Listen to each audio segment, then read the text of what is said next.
as we hit key milestones, as we make different shifts or pivots within the company, as we get great press. And many times I've heard people have been told no, and that's been the end of the conversation on their end. I'll tell you, a significant portion of the investments that I received were because I continued to follow up and share what we were doing. And a lot of those no's became yeses. So no is not no. No could mean not right now. Yeah, I think that's a really good point. So one of the things you'll hear very early on is we're looking for more traction. So as soon as you have more traction, and I always press back and say, well, what does that traction look like for you? Because sometimes the answer is this is going to be a year from now. Okay, well then I'm going to take the step back. I'll put you on my investor newsletter. Other times they'll just say, well, I want to see the product in my hand. Well, that's a sooner time frame. And so really being strategic about what if you're pitching for a client to look at everything differently.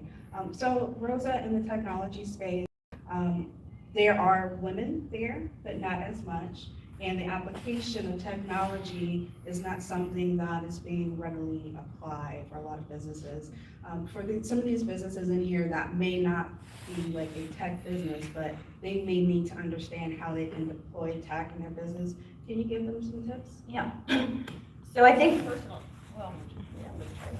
all, you know, especially with emerging technology like blockchain, there's a fantastic movie, a documentary called General Magic. I don't know if anybody's in this room has seen it, but it was about some of the most brilliant technologists of the 80s kind of were brought together to create this product that they launched in 1994, which was basically the smartphone. I mean, down to the touchpad, and you know, it was a little mini computer that you could put in your pocketbook or in your purse, and it completely failed in 1994, and that was because it was sort of like there was this light bulb, idea, the infrastructure there, it didn't work, it was a complete failure. And so sometimes failure just means you're too early, and there's a kind of a thin line between too early and wrong. And timing is sort of everything. And so I think that what we're seeing when we go in and talk to companies is this misunderstanding about technology, that there's some sort of light switch that just turns on and you go from one thing to another. It's not.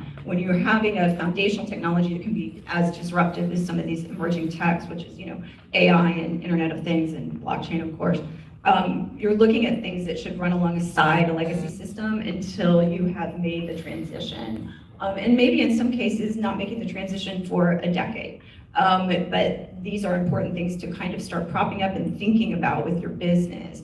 And I want to encourage women very much that there's amazing products and amazing ideas out there, that don't be afraid to get into a space that is male dominated, or that you might be hearing a lot of no's, or is traditionally things that aren't necessarily women problems. You have the confidence in that you know what you're talking about when you're in these meetings. It's been really interesting to go in with my partner into these meetings and sort of watch everybody look at him to start the pitch, and this kind of surprise when I start actually doing it. And so we did just close an angel round with an investor who invested in us. Specifically invested in us because I am a woman CEO. So he very much believes that a woman can lead an emerging technology company. So we're very happy about that. Can I add something to what you just said? First of all, congratulations. I think that's amazing. But I think that there's this thing that we can't see that's happening all around us right now. And I think it's so timely to talk about an International Women's Day. Do go into those rooms where it's traditionally men. People are looking for that right now. Yeah. There is opportunity right now in a way that there's not been before. There are fundamental shifts taking place. It's like this very quiet undercurrent. It's also being driven by macroeconomics, right? We have the largest transition of wealth ever taking place right now from the hands of men to women. So for the first time ever, women will be in control of the majority of the assets in this country. And we make about 70% of the purchasing decisions for every single household. There's a lot of power there. So I think spot on with what you just said. Yeah, and some of the things like that we're seeing even, you know, in blockchain, and I had these concepts about blockchain even in 2014, enterprise blockchain, so to speak, just kind of hit the world stage in 2015. And so I think it's also making things relatable to women. I used to beg my friends to come to a crypto meetup, and like none of them ever wanted to do it. But then when you start talking about, women are different, they think differently about the world, they perceive the world differently. And so when you start talking about, yes, but we can use blockchain to show that this particular item that you're purchasing was truly organic or truly from a sustainable solution or was not manufactured by child labor in China. When you start talking about that sort of shining the light in the darkness that blockchain can provide, you start resonating with women. So we talked about technology, and Ericka, you use technology to run your company, the Stork Bag. Being able to switch and shift when they switch and shift. I know that my market is majority of women shop with me. I have a gifting, hey, there's something called the Stork Bag, go to this website and he purchases. And so really, it's really understanding where my market is. It's understanding what they're doing, what they're talking about, and what they need. And especially what they need. And like a need for your customer. So for a Stork Bag, we look at mental health and pregnancy.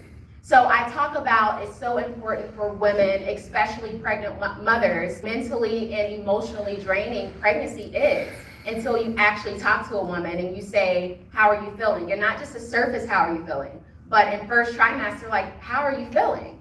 And she starts to tell you that I'm sick every day, and no one really knows that I'm pregnant because I'm not showing, and all of these different things are going on, and then you tell someone you're pregnant and they buy you a onesie for the unborn child, and you're looking like, oh, that's nice, and typically, about 80% of women never get anything for themselves when they're pregnant. They get things for the unborn child. And so what we want to do is we refocus and we put that attention on the mother, because it's so very important, not only for mom, but for the unborn baby too.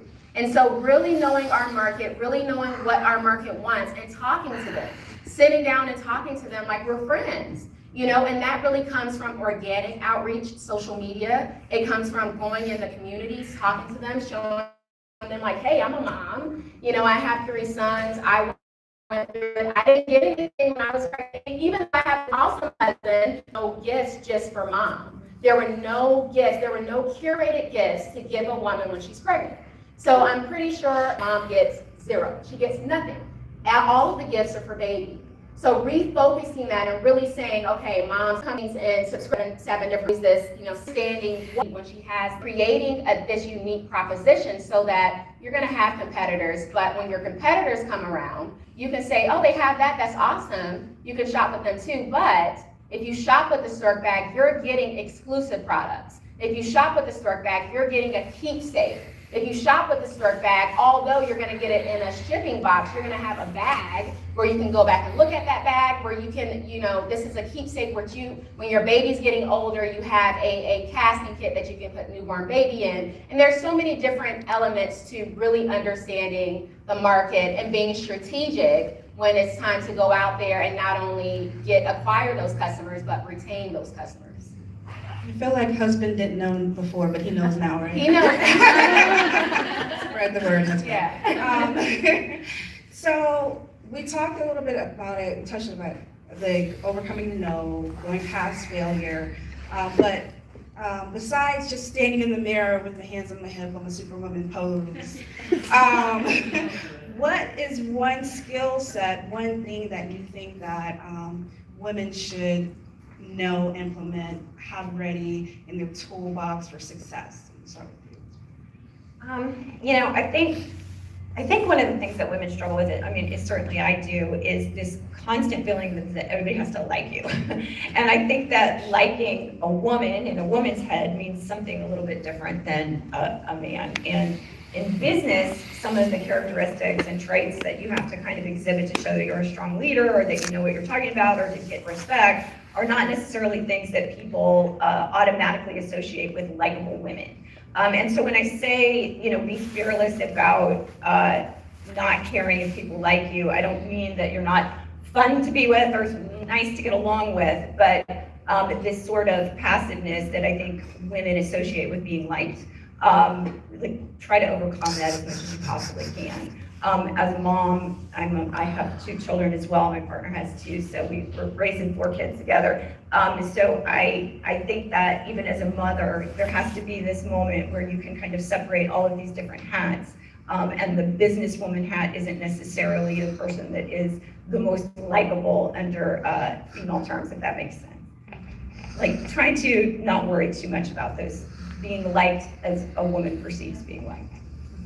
I think you have to develop a confidence, and not only a confidence when you're in a room full of women or when you're in a room full of women who look like you, but a confidence when you're in a room full of men, a confidence when you're in a room full of people that you don't know, someone where you don't see any type of familiar face. And having that confidence is really going to allow people to sit up straight and listen to what you're saying. Because not only are you talking about something and they want to hear you because the way that you're talking about it, but you're confident enough to be able to look everyone in their eyes and say, this is the product, or this is what I'm here for, this is who I am, and ask for my business card when I'm done, because there's a confidence there. And so I think as a woman, it's especially important for you, even if you're scared, because there's going to be fear there.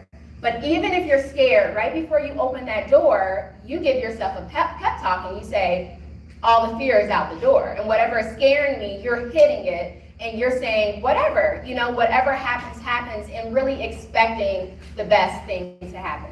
So it's really going to be about developing that confidence and walking in that confidence no matter what your surroundings are, no matter who's with you, and no matter who's in the room.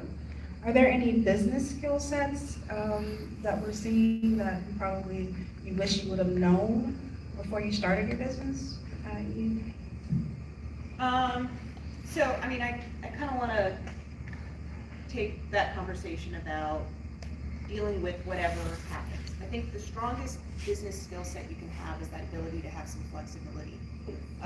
You need to have a really laser-focused vision, but at the same time, you need to be able to pivot. And I think that with women, we're sometimes not trusted with taking on that role. But you have to be much more prepared and conscious.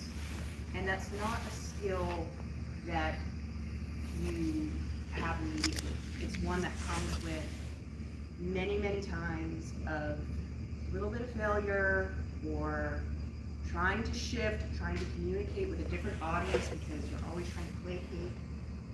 But I think the strongest business skill set you can develop is that ability to be flexible while staying really focused. I think that a critical skill set in business, of course, is communication, right? Goes back to knowing your audience. You have to be able to speak a message that's going to resonate appropriately with whomever you're talking to. And then I think the other thing that can be really, really critically important for women is the ability to be able to feel comfortable in situations that are consistently uncomfortable. When you run a business, you are going to be having 1,000 different first times.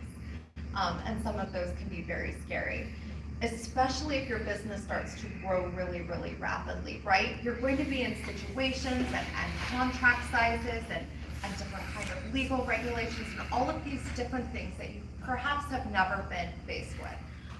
So your ability to be able to bravely step into a situation that makes you uncomfortable at your core and have the grace to say, I'm just gonna step in there, it's going to be what it's going to be. I'm going to do my best, but I am not going to shy away from situations that make me uncomfortable. I'm going to step into them bravely, and what happens, happens. Absolutely. Are there any, besides yourselves, your partners, who else in the industry are you following? Anyone else that you're listening to? Any books that you could recommend so that they can put in your notes and go check out later for themselves? Okay, I'll start. There's a book, it's called Nice Girls Don't Get the Corner Office. If you have never heard of that book, you have to pick it up. It's a great book about assertiveness. And I know one of the things for women, what we tend to do when we get in meetings, especially when it's male dominated, is we tend to kind of make ourselves smaller. And in doing that, there's no way for you to really get that leadership position when you are making yourself the smallest person in the room. So that book is a really great tool to have. I read the whole book, and I still go back and I look at different chapters within the book because all of us need reminders. So I would say to pick up that book it's like I said, it's a great tool for assertiveness.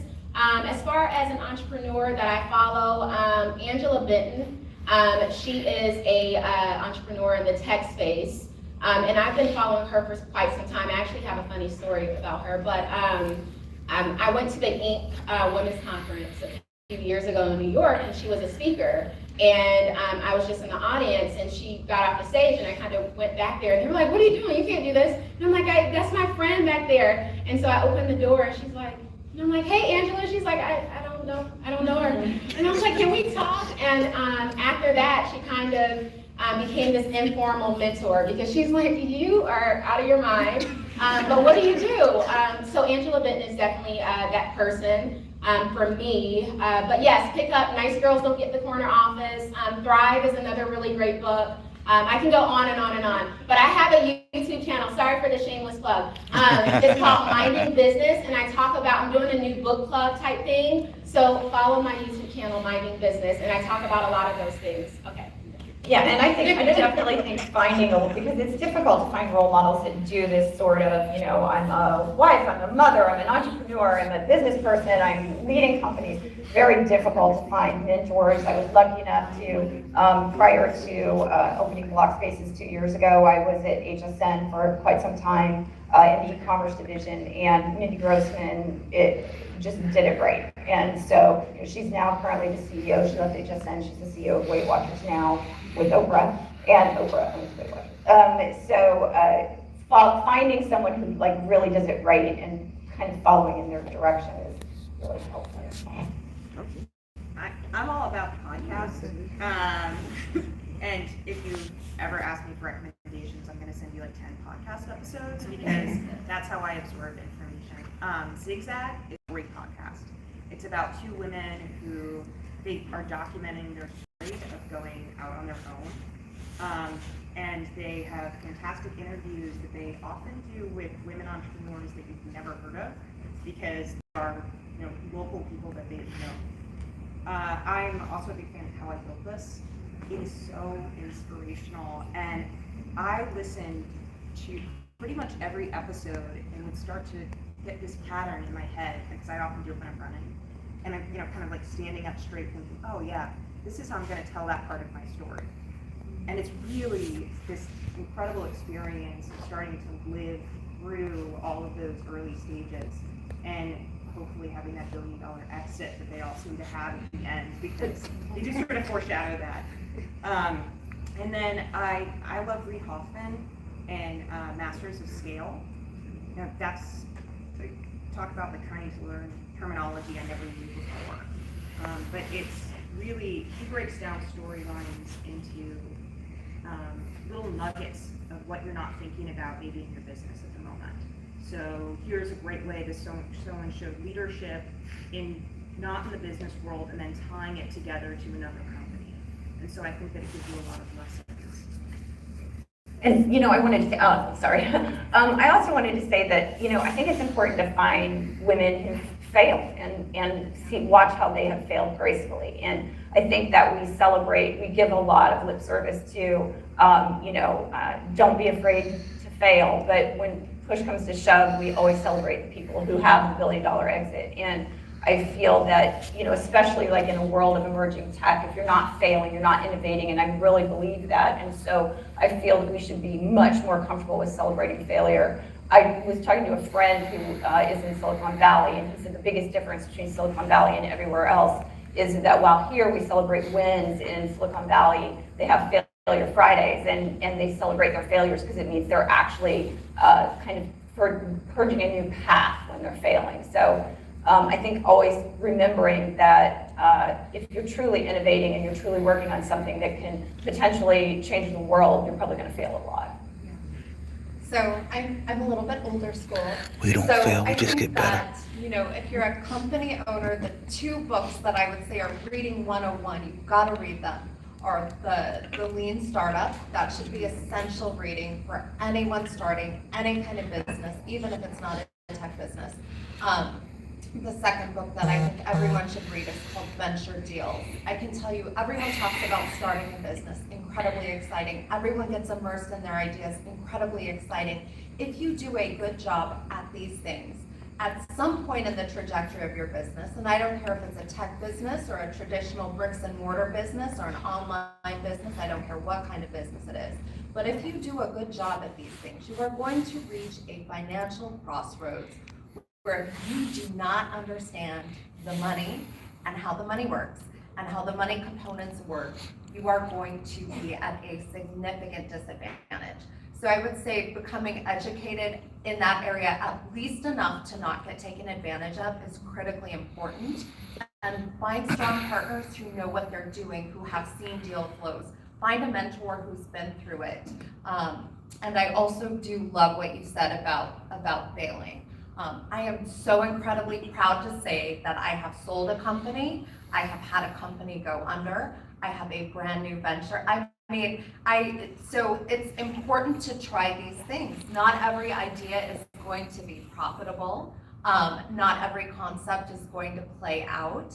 But once you kind of master the fundamentals, it's something you can do over and over again. So don't be afraid to fail. Certainly our male counterparts aren't. And when they get these setbacks, right, we see people, they're serial entrepreneurs, they're serial founders. They start one thing and either it works or it doesn't, and then they jump and they start the next thing and that works or it doesn't. Think about how that puts the law of odds in your favor, right? Mm-hmm. How have you exponentially increased your odds if you're not afraid to fail? If you go for it and it doesn't work out, you pivot, you do it again, right?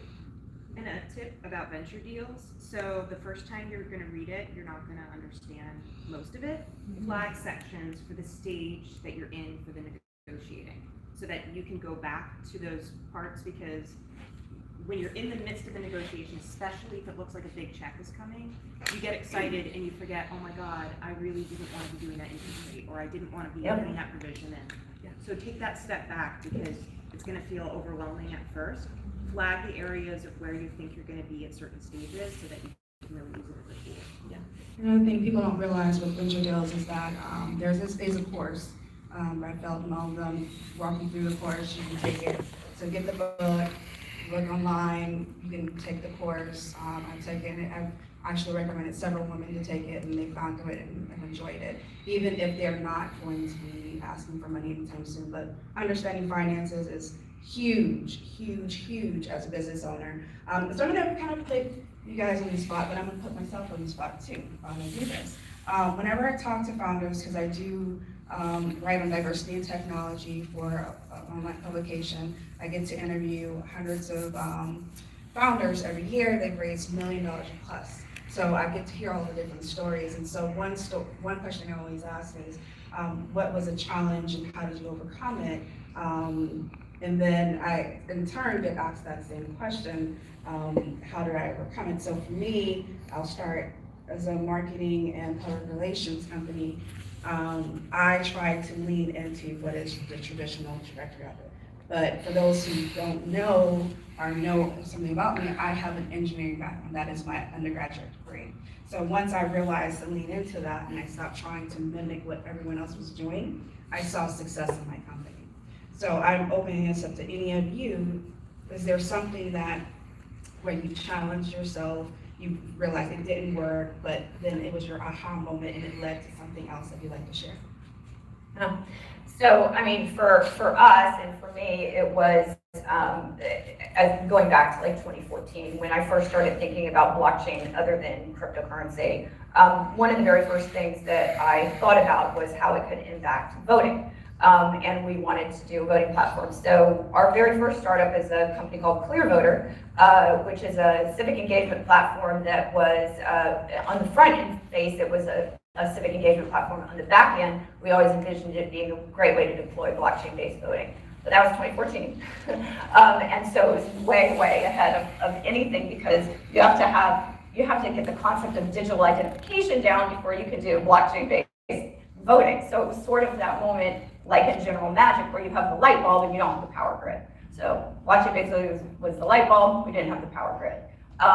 Now, it's almost like it's just kind of synergistic, is we are actually developing a blockchain-based digital ID for Seminole County. We just finished the proof of concept. We do custom development as well. So it's recognizing that while you may have not been able to succeed in this and overcome that challenge, like understand potentially why that first initial thing isn't working and start working on how you can actually get there. So you found like another solution. Yep. Well, you have to start building that power grid before you can I build the light bulb. I think that that's so interesting, and I had no idea, but we faced a very similar challenge with CrowdMed.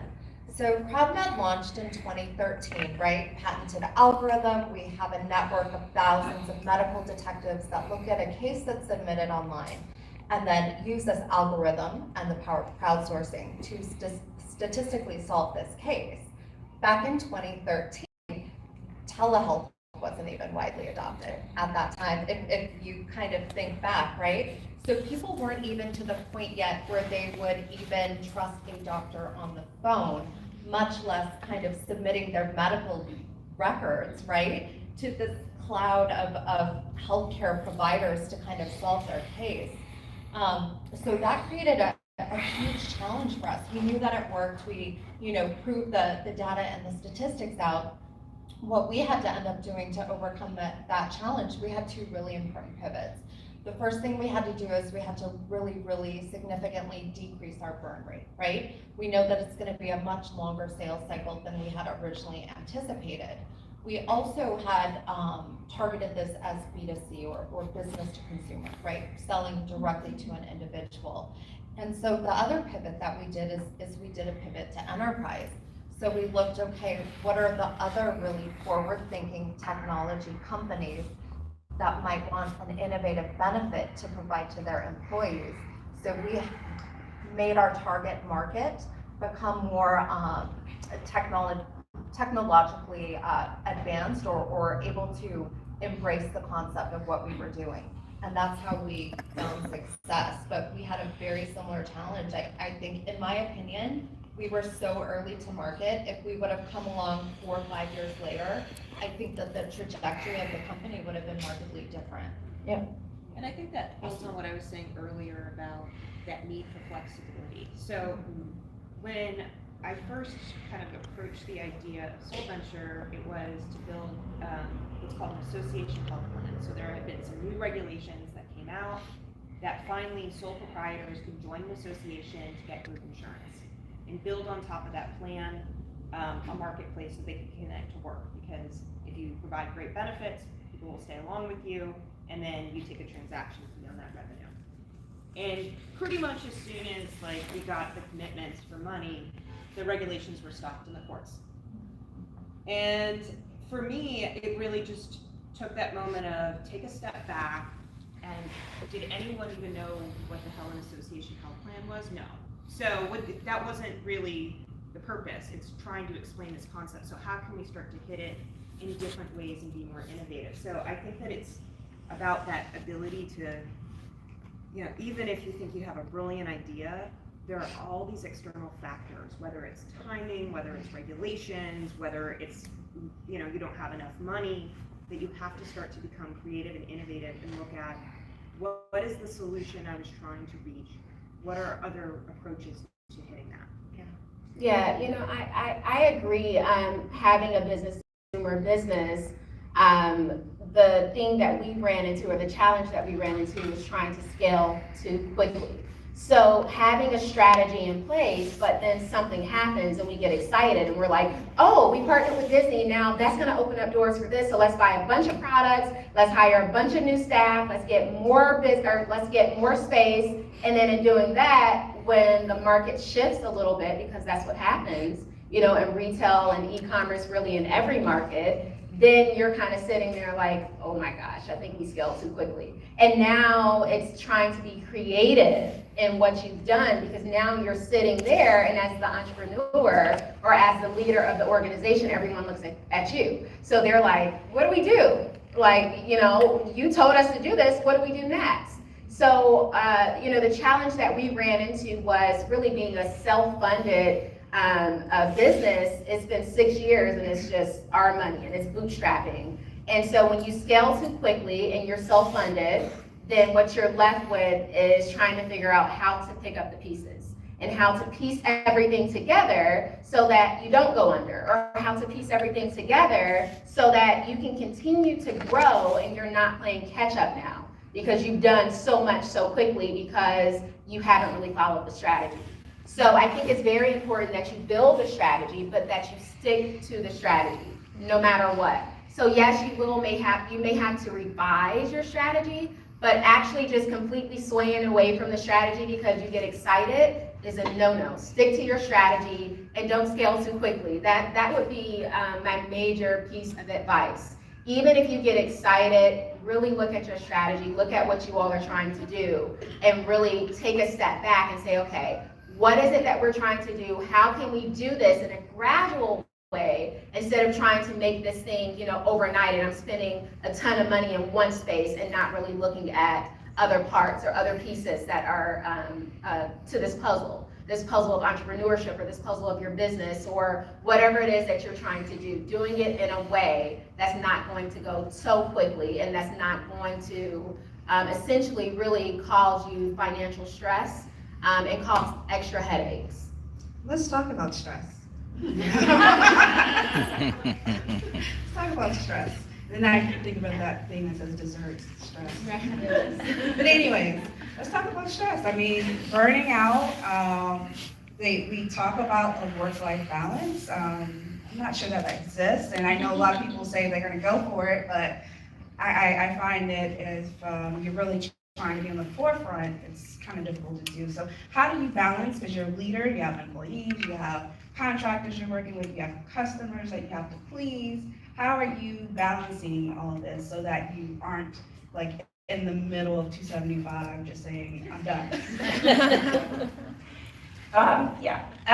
So Embark has this great Slack channel, and they have all these different channels that you can go in and vent or talk about different things or whatever, and one of them is a wellness channel. And I literally just 2 weeks ago, I went in there and said, okay, how is everything going so good?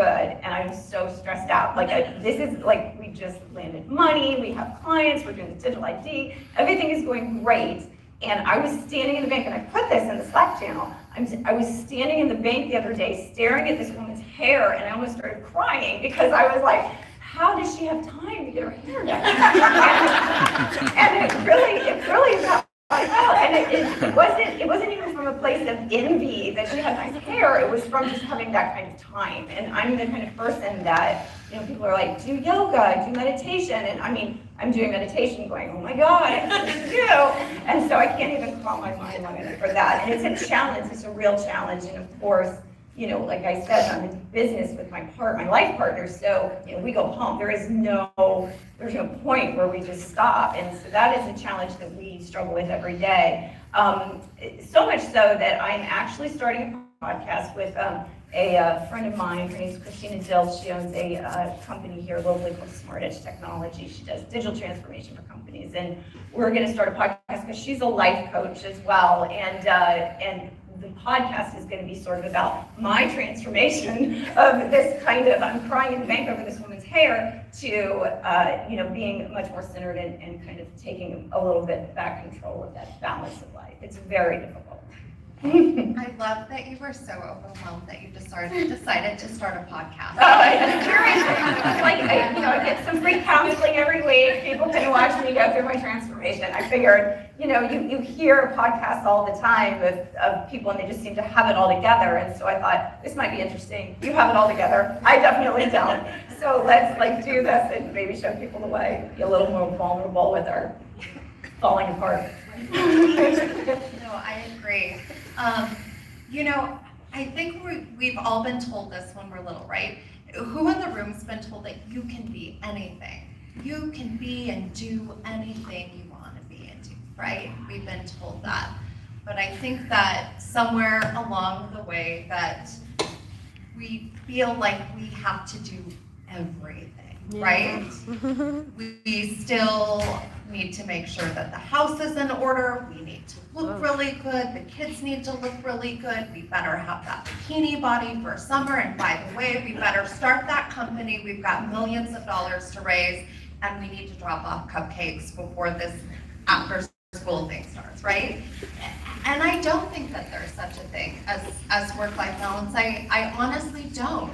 And so I think one of the things that can be helpful is giving yourself the grace to know that, hey, if your legs are only shaved from the knee down, you didn't have a chance to wash your hair last night, you can still show up and the day's gonna be fine. So I think that, you give yourself the grace to just kind of let some things go.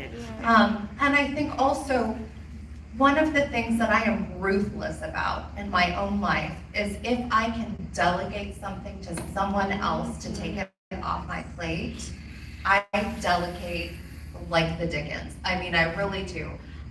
So whether that's in business, right?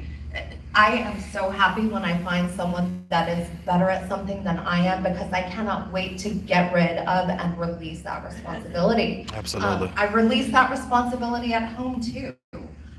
So whatever you have to do to delegate in your life to kind of ease things for yourself, I would strongly encourage that. Yeah, I'm a pretty structured person, so for me, making sure that I always run, it's a way that I de-stress, and it's a way that I start my day and kind of build my world around that. It gives me an opportunity to clear my head, and I treat it like brushing my teeth. Like, I might not shave my legs that day, Wear pants. but I brushed my teeth, and so I also got my running. So that for me is just like a commitment to myself and a real routine. I think the other, I'm realist oriented, and that means that you have to kind of say to yourself, all right, there are a million fires going on right now. What are the things that I can accomplish today and knock off? And it's so satisfying, even if it was just like, let the dog out. I mean, just put some like small things on there but are micro accomplishments, so that you can see that you've at least made progress every day. And it's not the end of the world when you look at the list and like, okay, well that I actually could do on Thursday or Friday, or that I could delegate to someone else. And then the other, for my wife's an elected official, and her, there are some days that are just rough. And we have a kind of nice balance where we don't talk about really work very much when we get home.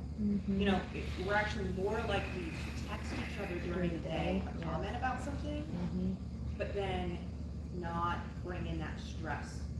And I think that's a really good balance, because as long as you have other confidants you can have, and you have a space where I'm very fortunate that we don't go into bed and we still have to talk about business plans. If anything, I'm told, we actually had established a rule, which was an issue I had, which is, hey, if it's night and you're in bed, you don't get to talk about work at all. Like, you're bringing stress to the table. So I think it's really setting kind of clear boundaries.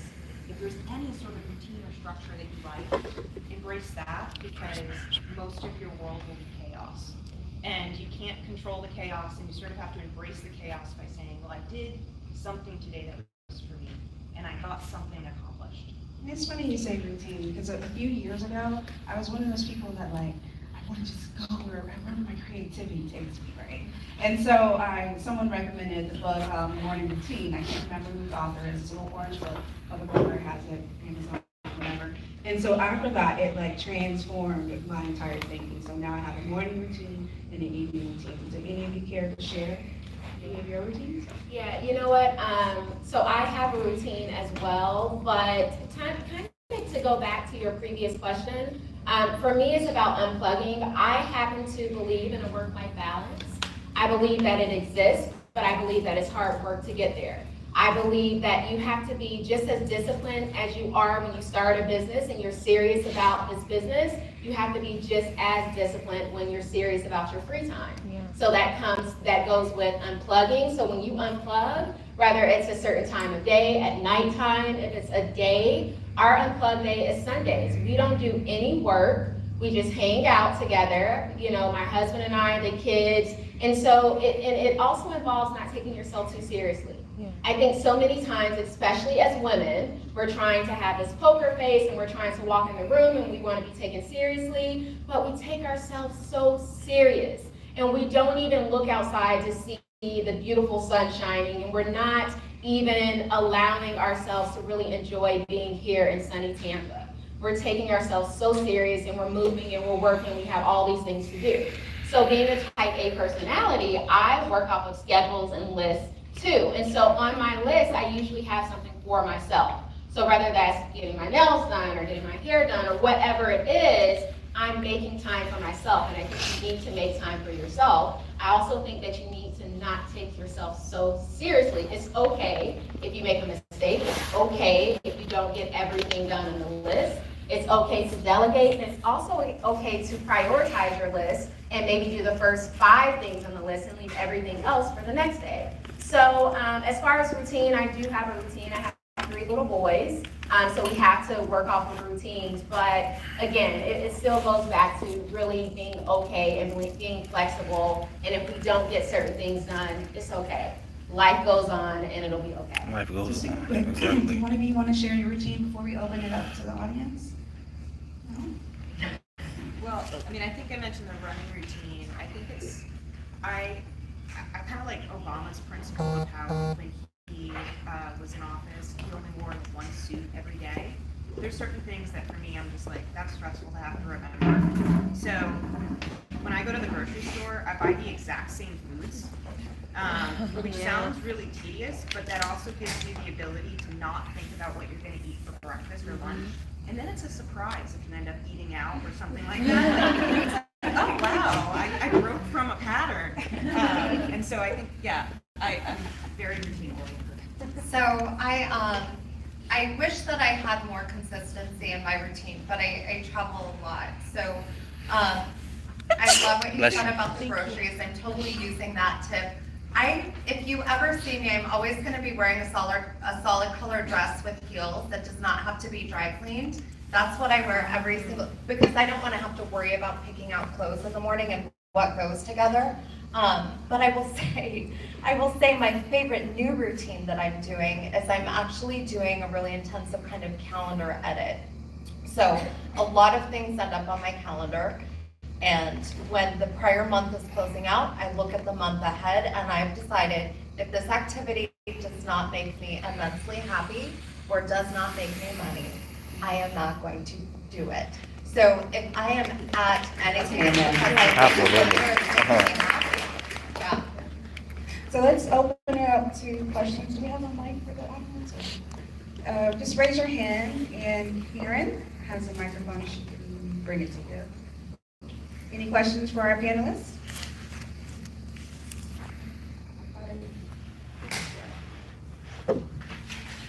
Hi ladies, I'm Carolyn. I own a PR, national PR and social media agency. So first of all, congratulations on all your success. I love listening to all you women. On the finance side, I'm in that transition. I'm launching a second business. So it's getting funding to expand my current business, to invest into the second business that actually in the long term is going to be more profitable. So I have a struggle of, I'm sure, and especially a lot of young women that I look around, I pour into my young staff. I had the divorce credit. I went through a horrible divorce years ago, started out as a single mom, launched my business, started my life over. So 7 years later, finally getting out of just that credit from my past, finally being able to now go to bankers, because I've always had the cash flow, I had the revenue. But do you have any recommendations as far as getting past, I guess, I feel like I'm at that struggle. I have the big TD banks and Chase and Bank of America's wanting to sit down with me, but I've also been recommended someone in my position that has the revenue and the good business plans to go with like community banks. So more, I guess, on the finance side, because it's just, and the credit's getting there finally, but to wait another year or two, it's like I have the money, I have the track record, and it's just from this divorce credit that I can't, So do you have any suggestions or recommendations on that? So well, legally I cannot give specific recommendations. But what I can say is this. I think the reason that I invite people to get more accustomed to finance and financing is because we traditionally think if we need money for our business, we need to go to the bank and get a loan. there are a lot of other ways that you can raise capital for your business. We just don't know about most of them quite commonly. So you can go to the bank, you can get loans, you can have them structure it with something non-traditional as collateral. I personally am a big fan. I advocate for keeping your personal finances and your business finances separate. If your business needs to expand, I want to make sure that you as an individual have something over here so that if that business succeeds or fails, you as an individual will be okay. And oftentimes that means looking for financing in a different area, right? This is one of the things that allows us to step forward with bravery. If we know that this business, succeeds or fails, but we have a core kind of plan over here for us, that's what gives us the power to go on and do the next thing and to be brave and all of these other things. But I would say find someone who's not a banker, but who has a more general kind of, compass of wealth management and things like that in general, because there are things out there like one of my favorite instruments called securities-based line of credit. You can have your investments invested and get credit against your investments to put into your business. There are a lot of different interesting things out there. I didn't know For that. my company, we did a raise of about $5 million. I did not give away a single sliver of equity. We did convertible notes, right? We had someone essentially loan us money and we agreed to pay it back at a certain percentage rate, and that was not a bank. It was some venture capital people, it was some individuals as well. So there are a lot more varieties of financing, many of which would not at all be dependent upon your personal credit, many of which would just look at the credit of the business itself. And this isn't even starting to talk about, if you compare with kind of a private equity partner and they do a cash injection for growth. So there are a lot of things out there. I think, again, it just goes back to, as women, we're not exposed. We don't even know it's all there. That's how people are building and growing things more quickly. They're tapping into things that we are not. So, yeah. I would also say for you to explore fintech companies. Look at companies such as Cabbage is one. These companies, like you said, they don't really look at personal credit. They're really focusing on business. With those companies, you do need the business bank account. They do need to see deposits, things like that. But this is strictly online. It's non-traditional. There are a lot of companies out there like that. So I would say to definitely research some fintech companies. I know Cabbage is a great resource for entrepreneurs as well. So. Brex is another name of Yes. one. So my company uses Brex. So Brex, B-R-E-X. It's a business line of credit with a credit card purely based on your bank balance for your company. It is not tied to your individual finances whatsoever. Yeah. All right, hello, wonderful panel, amazing. So my name is Flo Davis, and you talked about it earlier. I mean, Danielle was having anyone else can answer, but I think my issue is pretty much how you guys were saying, like likability and not trying to offend any people. I'm a loving person, and I don't like anyone else to feel insecure, but I can stand with business, like, I might have something in my head, like, hey, we need to do that. So just kind of like, for me, stepping up for leadership and not really worrying about being likable or hurting someone's feelings, like, what were like direct strategies that you used for yourself if that was an issue that you had at the beginning? Yeah. So I think that when you get in touch with the why of what you're doing, that can be incredibly powerful, right? I think it can be incredibly powerful in standing up for yourself and getting rid of the likability. Because if I walk into a room and my goal is to make this person like me, that's very different than knowing that I've got a great platform out here that literally has the potential to save people's lives. And if I don't kind of get this thing that I need or get the contract or get the whatever, there are a lot of patients out here that are never going to get the help that they could be searching for. So my why places me to be I'm thinking of myself as an advocate for my mission versus someone who's catering to who I'm approaching. I'm an advocate for this mission. So whatever your mission is, I would say get in touch with your why. And maybe your why is even, I want to grow this amazing business so I can take great care of my family and kids. right? So what's more important, having this person liking you or taking care of your family, right? Yeah, easy. That makes the decision between how much we cater to this person and how much we advocate for what we're trying to advocate for, I think a lot easier when you get in touch with that why. I think we should also kind of reframe likability. So I don't need someone to personally want to be best friends with me, but I do want them to like the idea of being a partner with me. Yeah. Or like that I could actually be someone who's going to grow their money. So reframe that, because it's not just about friends. I mean, I have plenty of friends. I frankly feel like I have enough friends. So I'm really not looking for a buddy there. I am looking for a strategic partner. And so if you like me for that, then that's the way. You know, I think. Yeah, I was gonna say, I'm gonna give you a really quick personal story.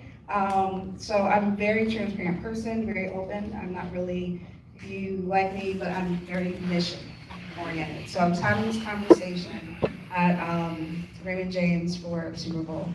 And I'm talking to someone and I made a comment, and not knowing that this was a project that the person was working on. And the comment was like, oh, okay. And so I went home thinking, and I told my husband, I said, I put my foot in my mouth again. I told someone pretty much what they're working on is not on par for what is needed in the industry. The next day I got a call from that person. And so now we're working together on something. So I think you have to stay true to your mission. You have to stay authentic to who you are. I wasn't rude. I didn't call him stupid. It was a guy. But anyway, that's another story. Love you guys. But yeah, you have to be true to your mission and what you want to do. And I think at the end of the day, people will see your intelligence. They'll see what you can bring to the, and it's not going to close the door. And I think you have to separate the personal side from business. I think what it sounds like is that you're trying to connect the two. And anytime you try to connect the two, you're going to run into problems. Personally, you can be one way, but in the business arena, you can be a different way. So it's okay to smile and it's okay to greet people and be nice, but you're nice to her or him, it might not be nice to the other person. So it's about business. At the end of the day, you're a business professional. So it's about going out there and being a business professional first, and then you can be a friend to your friends. Like she said, you have friends in a separate arena, but here it's about business. And although, you know, Ebony, you didn't mean to offend someone, this is business. We're talking about business. If you're offended, I apologize, but, you know, call me tomorrow. Let's talk about how we can work together potentially, or, you know, let's talk about how I offended you and why. But you can't really connect the personal and the business. I think when you do that, you're going to run into issues. Yeah, for sure. And just to tell a really quick personal story, through your life, you have different experiences, and some of them really stick with you. And it's one of those things where you just keep hearing somebody over and over in your head say certain things. And some time ago at HSN, and I kind of consider myself doing 2 tours of duty at HSN. One, I was in the programming and broadcast division. I left to have my son, and then when I came back, I was in the e-commerce division. So it was during my first tour of duty at HSN that I was very well liked, and there was people that always wanted to be around me, and I actually came in HSN through the way of the broadcast division. I was modeling, and they were wanting me to be on air, and I ended up in the programming division. But there was a lot of people that liked me, and a lot of people that wanted to talk to me and hang out with me and go do things with me all the time. And I was in one of the VP of digital commerce at that time. I was in his office talking to him, and I left. And then a gentleman came in behind me, was talking to him. He left, came to my desk, and he said, Mr. So-and-so, I won't say his name, said that I really should talk to you because you're really not as dumb as you look. And I realized, that was a compliment, I guess. But just likability for women sometimes means something really different than respect. And so I think that it's really getting in touch with, just because everybody likes you and wants to be around you doesn't mean they necessarily respect you from a business sense. And when you're in a business situation, you want respect. Likability and respect are 100% separate. Yeah. 100%. Do we have another question? I think we need to wrap up. We're already past 10, everyone. Let's give a round of applause for the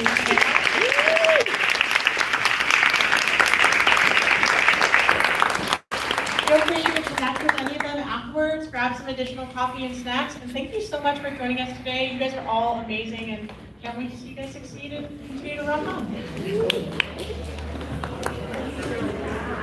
I can go back to work. You mind if I get one of her business cards? Yeah.